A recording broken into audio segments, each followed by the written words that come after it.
L'histoire de l'art urbain, du graffiti, ça remonte à la fin des années 60 et dans les années 70 à New York. Vous avez des graffeurs, des taggers qui interviennent sur les murs, sur les trains. Et au sein de ces graffeurs, vous avez un petit groupe qui va prendre conscience que ce sont des artistes.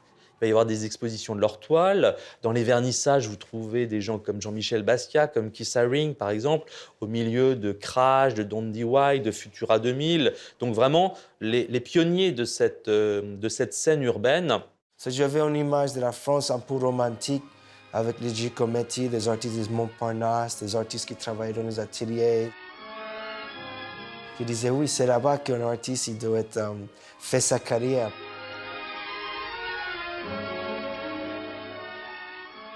Dès les années 80, la France a été une des portes d'entrée pour les graffeurs américains qui ont trouvé des amis, tout simplement, et plus de liberté qui commençaient vraiment à perdre à New York. C'était une sorte de hub, de plateforme où les graffeurs pouvaient se rencontrer et ensuite voyager partout en Europe.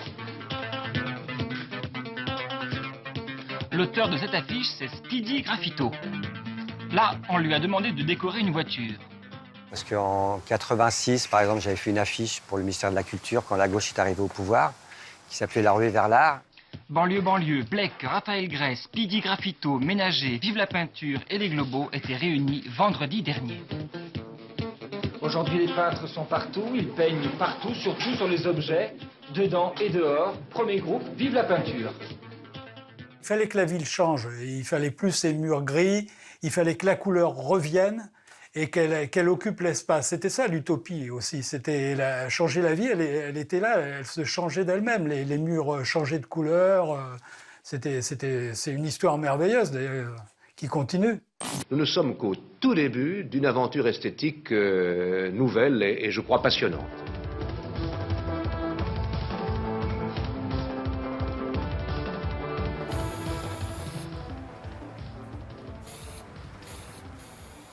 Le street art regroupe le tag, le graphe, les colleurs, les pochoiristes. Et en même temps, il y a toutes les représentations de l'art, c'est-à-dire il y a des artistes figuratifs, des artistes abstraits, des conceptuels. Donc ça englobe un petit peu tout. Et puis on a un seul nom générique pour tout, donc forcément on n'est pas issus tous de la même culture. Le street art, d'une manière générale, c'est une parodie du graffiti. Parce que le graffiti, un véritable acteur du graffiti, va s'exprimer pour son équipe de foot, pour déclarer sa flamme à sa petite amie, pour dire qu'il est passé par là, ou pour dire qu'il insulte son voisin, ou qu'il nique la police, ou qu'il baise la France. Alors que l'artiste, d'une manière ou d'une autre, il prétend toujours être subversif, mais il est toujours du côté de l'ordre. L'artiste, par nature, même lorsqu'il conteste le système, fait partie du système et étant assimilé par le système. C'est son fantasme inavoué. Il n'y a pas un seul artiste alternatif qui ne rêve pas de finir sur les pinacles des grands musées. Fin des années 90, il y a une redécouverte du pochoir et certains artistes qui ont été mis un peu sur un piédestal comme Blake Lerin, Mystique et pris en exemple dans le monde entier.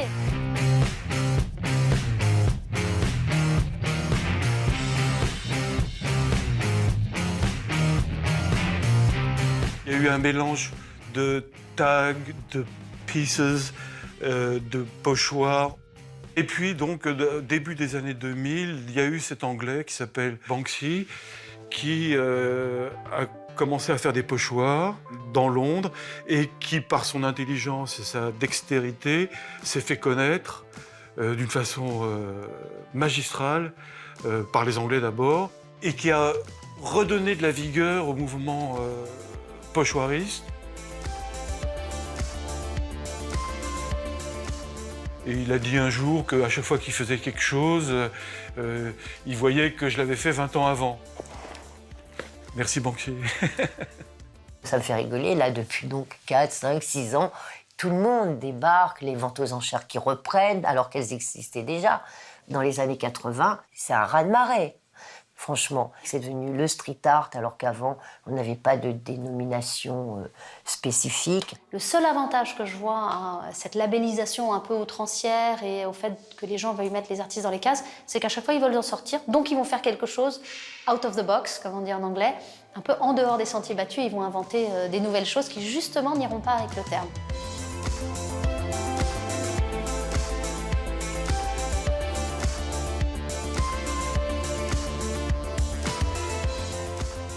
On est en train de vivre un moment charnière.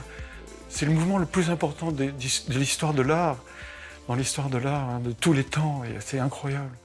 On a la chance, vous, moi et tous les gens qui nous regardent, de vivre le mouvement artistique du XXIe siècle. On a Picasso et ses copains devant nous.